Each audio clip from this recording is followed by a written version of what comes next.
का पहला चैप्टर को हम लोग थोड़ा सा उस पर प्रकाश डालते हैं।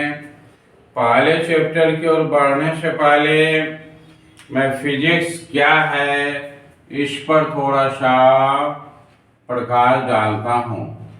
फिजिक्स के बारे में जान लेना जरूरी है, वहीं से सारा रहस्य खुलेगा। तो फिजिक्स को हम लोग डिफाइन करेंगे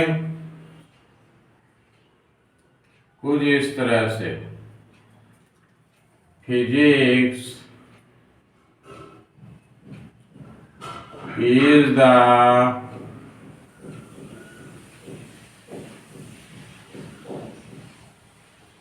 branch of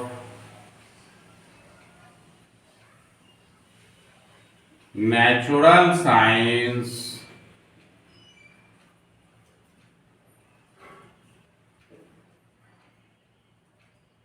in which we deals about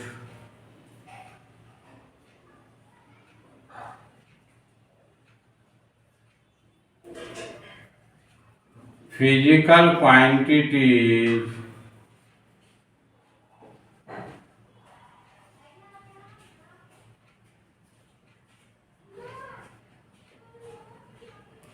and their properties.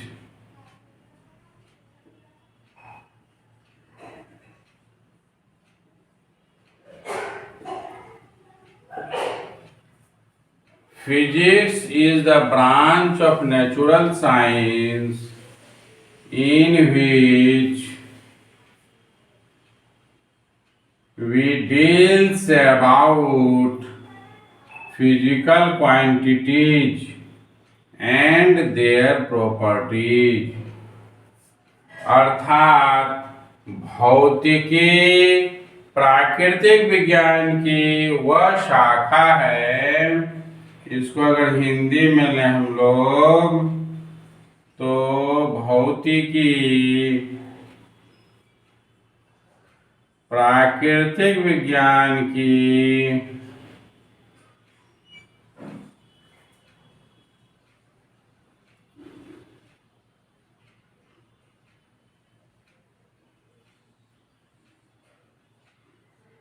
वह शाखा है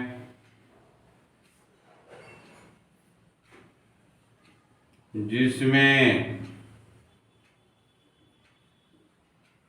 भौतिक राशि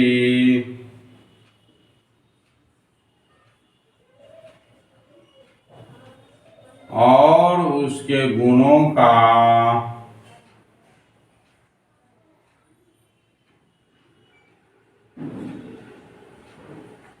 अध्ययन करते हैं।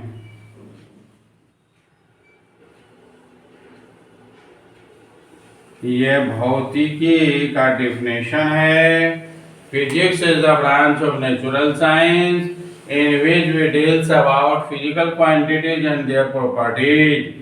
अर्थात भौतिकी प्राकृतिक विज्ञान की वह शाखा है जिसमें भौतिक राशि ये फिजिकल क्वांटिटीज और उसके गुणों का अध्ययन करते हैं, व्याख्या करते हैं। डील अबाउट अर्थात अध्ययन करते हैं या व्याख्या करते हैं।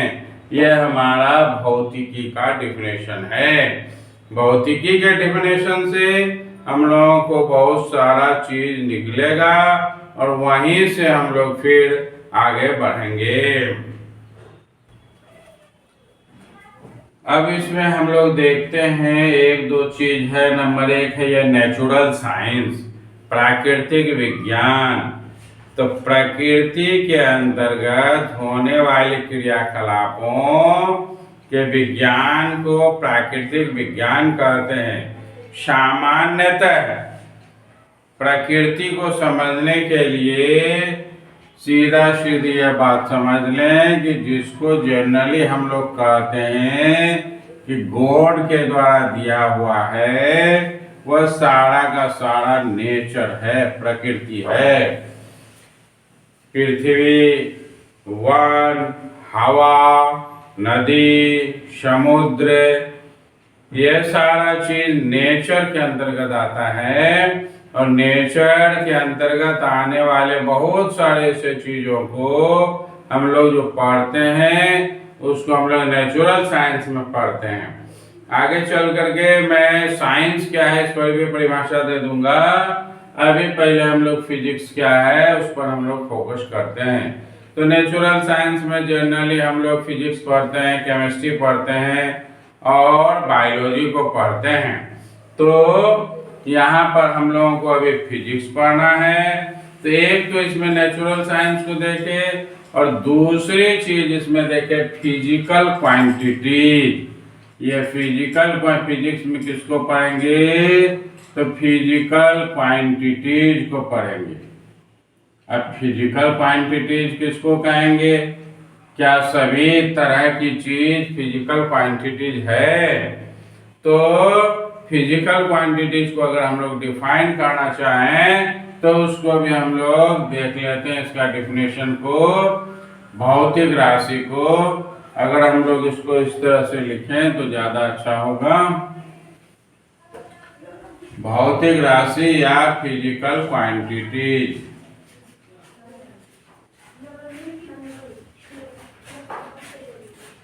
क्वांटिटीज या क्वांटिटी, भौतिक राशि।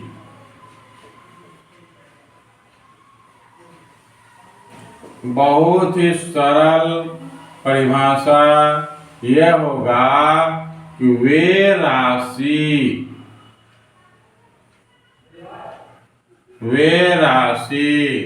जिसका मापन संभव है, जिसका मापन संभव है, अर्थात जिसको हम लोग माप सकते हैं, संभव है, उसे भौतिक राशि कहते हैं, फिजिकल क्वांटिटीज कहते हैं। भौतिक राशि कहते हैं, अर्थात जिसको हम लोग माप सकते हैं, मीजर कर सकते हैं। वे राशि which can be measured, जिसको हम लोग नाप सकते हैं उसको हम लोग कहेंगे भौतिक राशि। बिना माप तोल वाले राशि को भौतिक राशि नहीं कहेंगे। इसमें हम लोग देखते हैं, जैसे अगर लें तो हम लोग द्रव्यमान मेजरेबल है, इसको मापा जा सकता है। हम लोग लेते हैं दूरी, मापा जा सकता है। हम लोग लेते हैं समय, इसको हम लोग बता सकते हैं, माप सकते हैं। इसी तरह से बहुत सारी चीजें, ताप नाप सकते हैं, लंबाई नाप सकते हैं। हम लोग आगे और भी देखेंगे।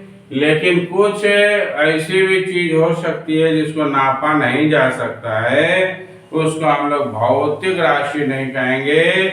और जो भौतिक राशि नहीं कहलाएगा उसको हम लोग भौतिकी में नहीं पढ़ेंगे, फिजिक्स में नहीं पढ़ेंगे।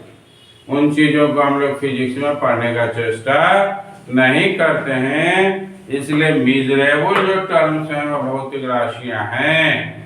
अब जैसे नहीं नाप तोल करने वाला चीज, कि कोई हंस रहा है तो कितना हंसा, 1 किलो हंसा कि 5 किलो हंसा, ये निश्चित करना बड़ा मुश्किल है। तो इसलिए हम लोग कह सकते हैं कि हंसना, रोना, गप करना। आपको प्यास लगी है, अब 1 किलो प्यास है कि 2 किलो प्यास है, यह सब निश्चित करना जरा सा कठिन है। इसलिए इन सब राशियों को हम लोग मेजरेबल नहीं करते हैं और इसलिए इसका अध्ययन हम लोग फिजिक्स में, भौतिकी में नहीं करते हैं। सीधी बात है, काम समाप्त। अब देखते हैं हम लोग फिजिकल क्वांटिटी में। अब यहाँ जिसका मापन, ये मापन का मतलब एक बृहद अर्थ है इसका। अब मापन को लेकर के हम लोग चलते हैं। एक नया चीज इसमें पैदा हो गया, मापन जिससे हम लोग करते हैं वह हमारा है मात्रक। और उस मात्रक के बारे में हम लोगों को जानना जरूरी है। Physics totally depends upon unit, अर्थात फिजिक्स जो है पूर्णतः मात्रक पर ही निर्भर है।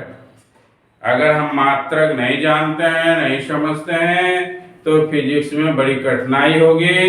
इसलिए सबसे पहले हम लोग देखते हैं मात्रक, यूनिट, और इसी को लेकर क्लास 9th में पहला चैप्टर ही रखा गया है, यूनिट्स, मात्रक। और इस मात्रक का हम लोग डिफिनेशन पहले देंगे।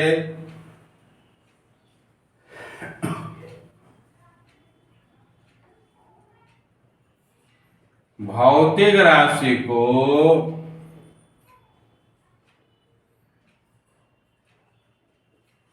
मापने के लिए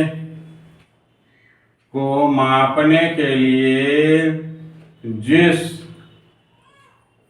भौतिक राशि को मापने के लिए जिस मानक का, जिस स्टैंडर्ड का, जिस भी राशि का स्टैंडर्ड का उपयोग किया जाता है,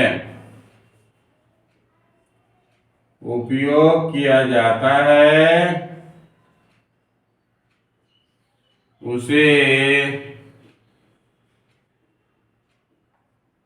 मात्रक कहते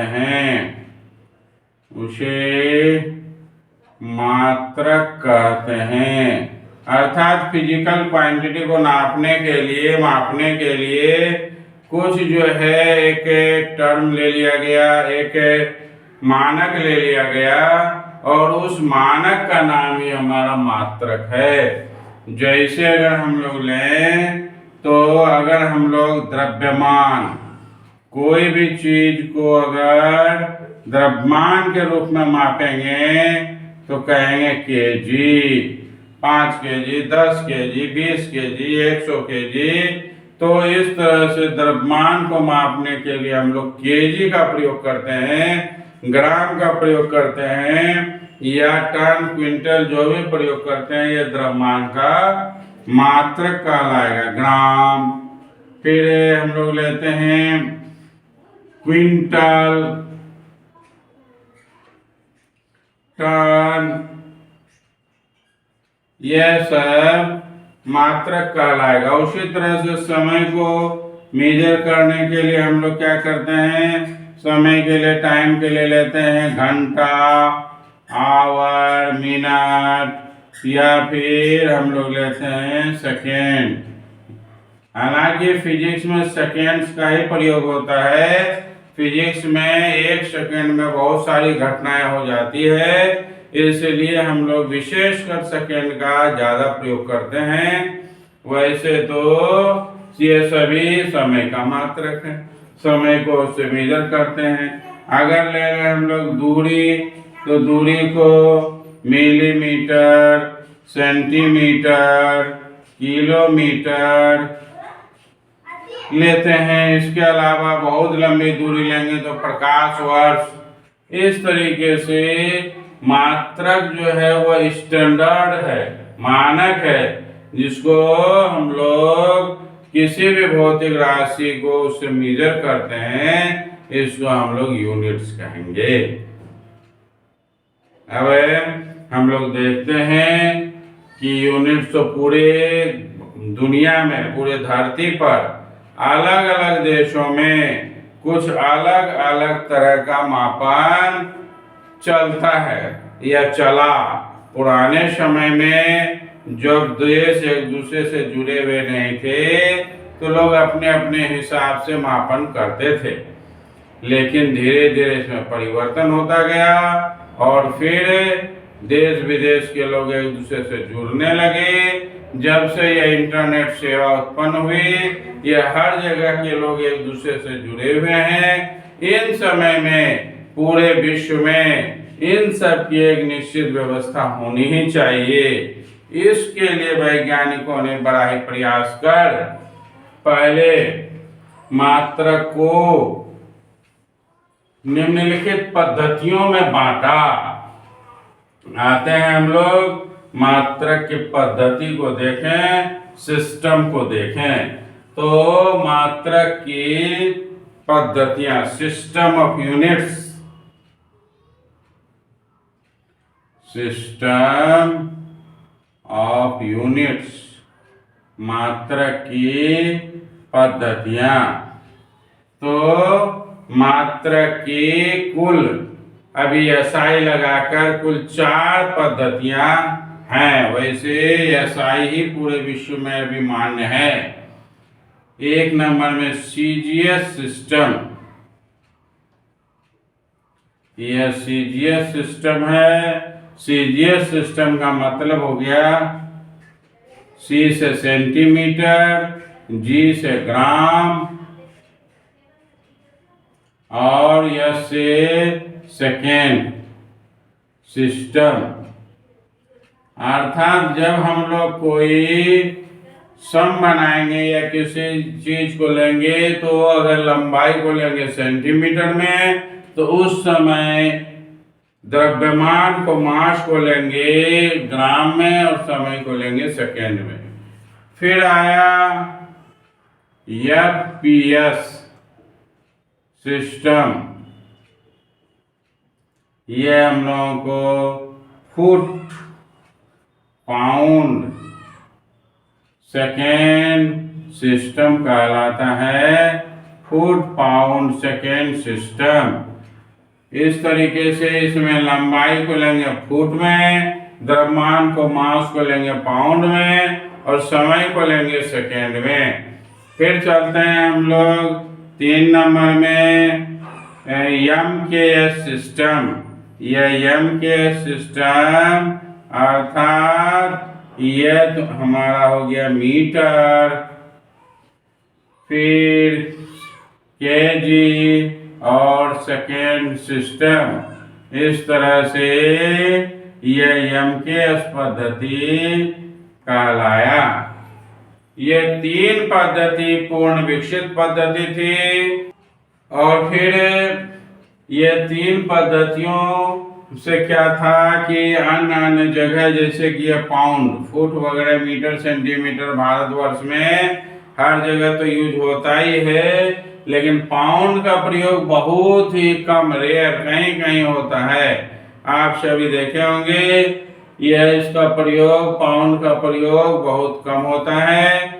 इसमें इसको यूज करने के लिए अगर कोई कहे 1 पाउंड 2 पाउंड, इंग्लैंड वगैरह में इसका प्रयोग होता है। अगर कोई इंग्लैंड वासी अगर भारतवर्ष में आकर या बिहार में आकर कहे कि हमें 1 पाउंड चीनी लेना है, तो शायद ही कोई दुकानदार समझ पाए कि कितना चीनी देना है। बहुत लोग समझ रहे हैं 1 पाउंड बराबर 1 किलो, 1 पाउंड बराबर 2 किलो। तो इस तरीके से उसी तरह से फुट कोई मीटर को समझता है, कोई सेंटीमीटर को। इस तरीके से अलग अलग जगह में अलग अलग ये सब चीज जानकारी के कारण एक नया सिस्टम, अंतरराष्ट्रीय पद्धति लाई गई और जिसका नाम रखा गया एसआई। यह एसआई, यह विभिन्न देशों की विसंगतियों के कारण इसको लाना जरूरी था।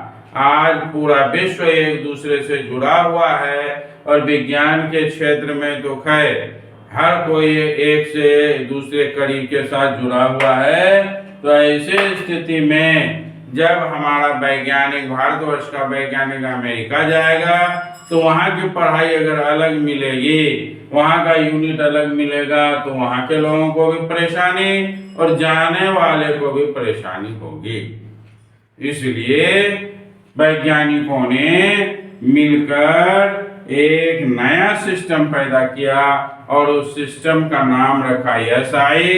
इसका फुल फॉर्म होगा system of internationally.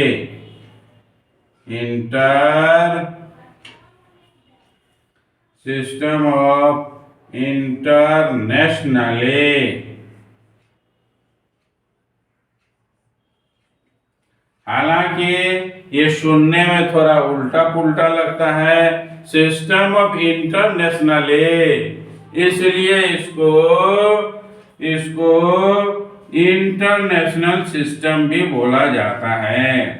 International system भी बोला जाता है, अंतरराष्ट्रीय पद्धति। अगर इसको IS लिखें तो अच्छा नहीं है, इसलिए यह SI रह गया। और इसको अगर हम लोग फुल फॉर्म देखें तो सिस्टम ऑफ इंटरनेशनल है, अदरवाइज इसको हम लोग इंटरनेशनल सिस्टम भी पढ़ सकते हैं, कर सकते हैं। ये SI यूनिट है। SI यूनिट के अंतर्गत वैज्ञानिकों ने सारे चीजों को डाला और फिर जगह जगह के अनुसार, जरूरत के अनुसार इसका भी यूज होता है। लेकिन फिजिक्स में सबसे अधिक यूज हमारा ये SI सिस्टम का, SI का ही होगा और SI से ही हम लोग आगे बढ़ेंगे। जरूरत पड़ गया, छोटा राशि आ गया, सेंटीमीटर आ गया, मिलीमीटर आ गया, लेकिन उसको हम लोग SI में कन्वर्ट करके काम करने का प्रयास करेंगे। हम लोगों को तो अभी फिजिक्स और फिजिक्स के सम को देखना है और सारे सम को हम लोग SI में बनाने का प्रयास करेंगे। यही सबसे अच्छा तरीका होगा। बाद बाकी जब देश विदेश घूमने जाएंगे तो देख लिया जाए। तो SI के बारे में और भी बात होगी। अभी पहले मैं SI सिस्टम के यूनिट को बताता हूँ, उसको देखें।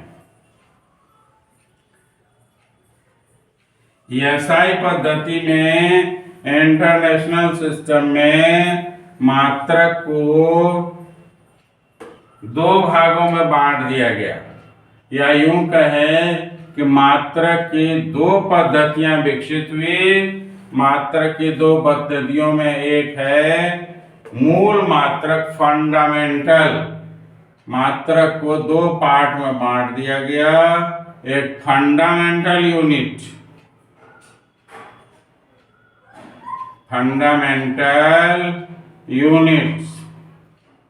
फंडामेंटल यूनिट और फिर एक डिराइव्ड यूनिट। यह SI सिस्टम के अंतर्गत यूनिट्स को दो भाग में बांट दिए, फंडामेंटल यूनिट और डिराइव्ड यूनिट।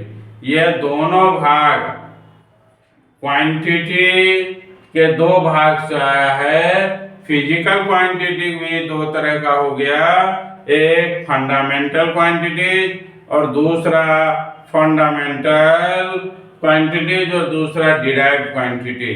फंडामेंटल क्वांटिटीज के यूनिट को हम लोग फंडामेंटल यूनिट कहे और डिराइव्ड क्वांटिटीज के यूनिट को डिराइव्ड यूनिट कहे। हम लोग अगर क्वांटिटी पर चलते हैं तो क्वांटिटी को भी दो भाग में बांट दें।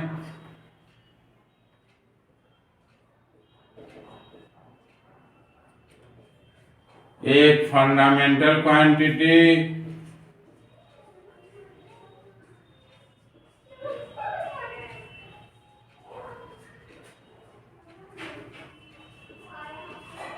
दूसरा डिराइव्ड।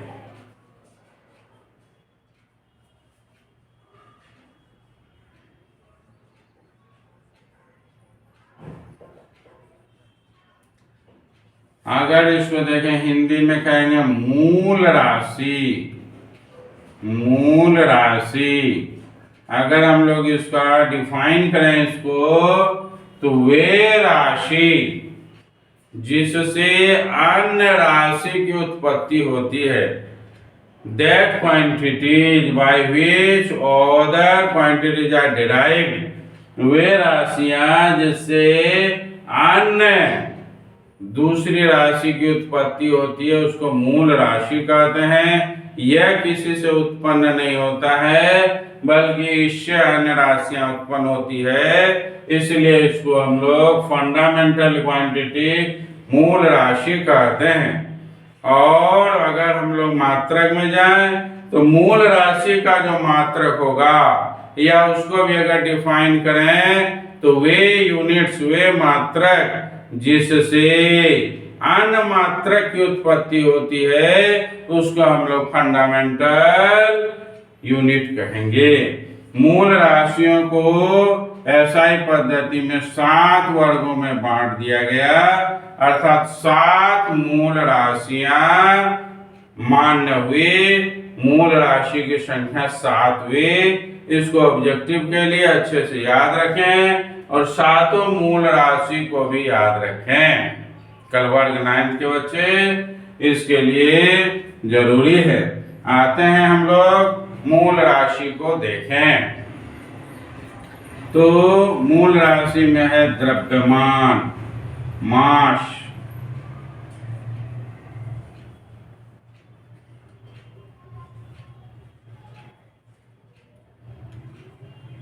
चलते हैं दूरी लें या लंबाई लें। दूरी या लंबाई भी कह सकते हैं। इसको हम लोग डिस्टेंस कहेंगे या लेंथ कहेंगे। फिर तीसरा समय। समय को मूल राशि में रखा गया टाइम। फिर आते हैं विद्युत धारा। इलेक्ट्रिक करंट को फंडामेंटल क्वांटिटी में लिया गया। Electric current, electric current. फिर इसके बाद आते हैं 5 में लेते हैं ताप, टेम्परेचर।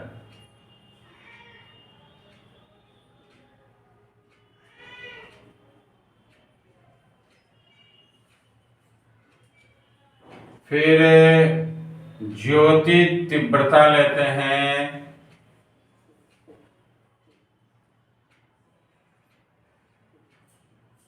ल्यूमिनस इंटेंसिटी, ज्योति तीव्रता, ल्यूमिनस इंटेंसिटी।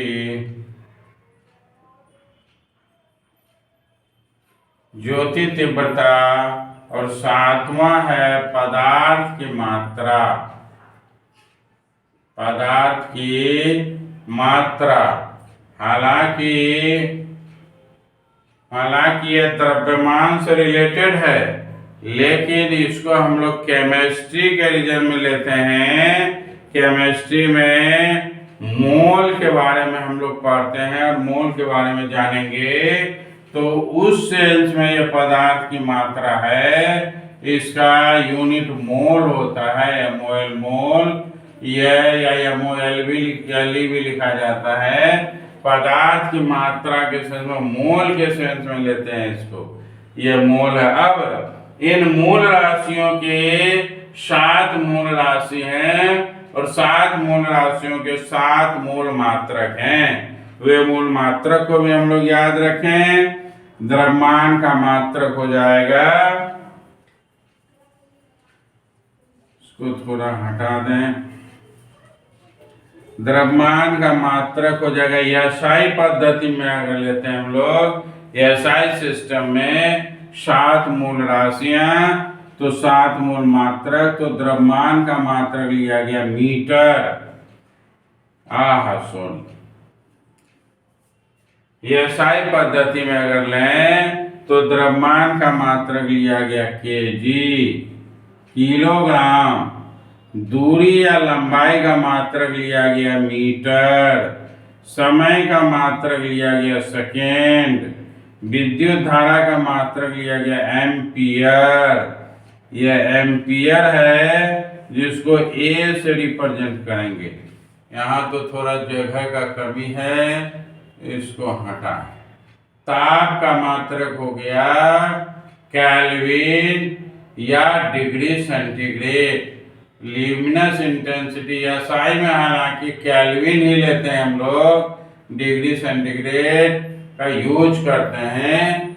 एसआई यूनिट में केल्विन का ही प्रयोग होता है। ज्योति तीव्रता का मात्रक लेते हैं कैंडेला, सीडी से लिखेंगे, इसको पढ़ेंगे कैंडेला। और पदार्थ की मात्रा मास ऑफ एनी सब्सटेंस मोल लेते हैं, ये केमिस्ट्री के सेंस में है। तो इस तरीके से 7 मूल राशि द्रव्यमान, दूरी, समय, विद्युत धारा, ताप, ज्योति तीव्रता और पदार्थ की मात्रा है। और उसका 7 मूल मात्रक KG, metre, second, ampere, kelvin, candela और मोल हैं। ये 7 मूल राशि और 7 मूल मात्रक को याद रखना है। इससे क्लास में क्वेश्चन रहता ही रहता है। अब देखते हैं हम लोग डिराइव्ड क्वांटिटी और डिराइव्ड यूनिट को।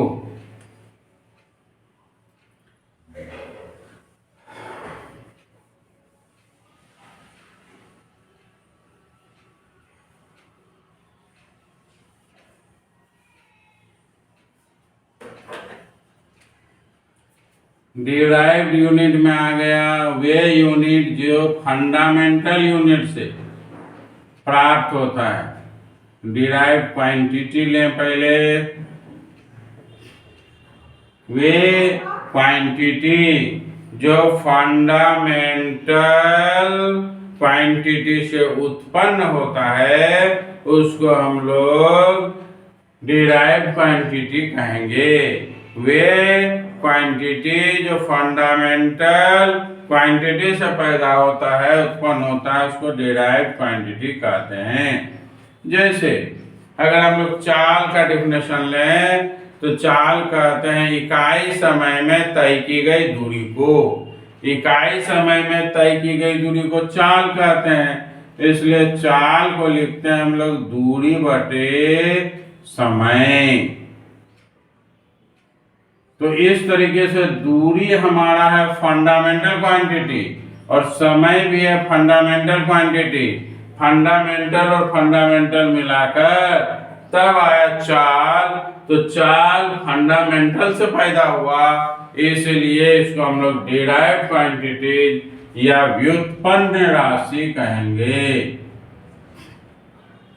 व्युत्पन्न राशि, सारी बात बिल्कुल क्लियर है। वे राशि जो फंडामेंटल से पैदा होगा, उत्पन्न होगा, उसको हम लोग डिराइव्ड क्वांटिटी कहेंगे।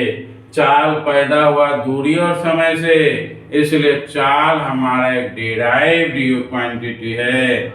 उसी तरह से वेग, उसी तरह से त्वरण, उसी तरह से मंदन, उसी तरह से बल, यह सब राशि हम लोग आगे पढ़ेंगे। सबको यह सब देखेंगे, सभी फंडामेंटल से ही पैदा हुआ। तो इस तरीके से जो दूसरे से पैदा होगा डिराइव्ड, जो स्वयं है उसको कहेंगे फंडामेंटल, जो शुरू से है वो फंडामेंटल, जो उत्पन्न हुआ वो डिराइव्ड। अब फंडामेंटल क्वांटिटी का जो यूनिट होगा उसको हम लोग फंडामेंटल क्वांटिटी का यूनिट को फंडामेंटल यूनिट और डिराइव्ड क्वांटिटी के यूनिट को डिराइव्ड यूनिट कहेंगे। तो मैंने पहले ही कहा क्वांटिटी 2 तरह का, फंडामेंटल और डिराइव्ड। उसी तरह से यूनिट भी 2 तरह का, फंडामेंटल और डिराइव्ड। अब हम लोग चाल का यूनिट कैसे निकालेंगे, इजी वे में समझ जाए हम लोग। दूरी का हम लोग यूनिट देख लिए मीटर, समय का यूनिट देख लिए सेकेंड, 8 में से इसका यूनिट हो गया मीटर। ये प्रति बटे के लिए हम लोग यहाँ पर इसको प्रति बोलते हैं। मीटर प्रति सेकेंड, इंग्लिश में मीटर पर सेकेंड, मीटर पर सेकेंड पढ़ते हैं इसको इस तरह से, मीटर पर सेकेंड। तो यह हमारा बोलने का तरीका हुआ। यह बटे ही है, इसको हम लोग इस तरह से भी लिखते हैं। अगर हम लोग दूसरा ले लें, कार्य ले लें, हालांकि अभी कार्य हम लोग पढ़े नहीं हैं। कार्य बराबर होता है बल गुना विस्थापन, बल गुना विस्थापन। तो बल का यूनिट भी हम लोग अभी पढ़े नहीं हैं। बल का यूनिट होता है न्यूटन, विस्थापन का मीटर, न्यूटन गुना मीटर को हम लोग कहते हैं जूल, किसको जे से लिखते हैं। तो इस तरीके से यह डिराइव्ड यूनिट है, व्युत्पन्न राशि है। सिंपल वे में अगर देखें, क्षेत्रफल लंबाई गुना चौड़ाई, सामान्य तौर पर अगर आयत का लिए, वर्ग का लिए तो भुजा स्क्वायर, त्रिभुज का लिए तो 1/2 गुना आधार गुना ऊंचाई। तो आधार और ऊंचाई दो चीज का गुणनफल है ये, तो इसका भी मीटर, चौड़ाई भी मीटर, इसलिए इसका यूनिट हो जाएगा मीटर स्क्वायर। इस तरीके से हम लोग डिराइव्ड यूनिट डिराइव्ड क्वांटिटी से प्राप्त करते हैं।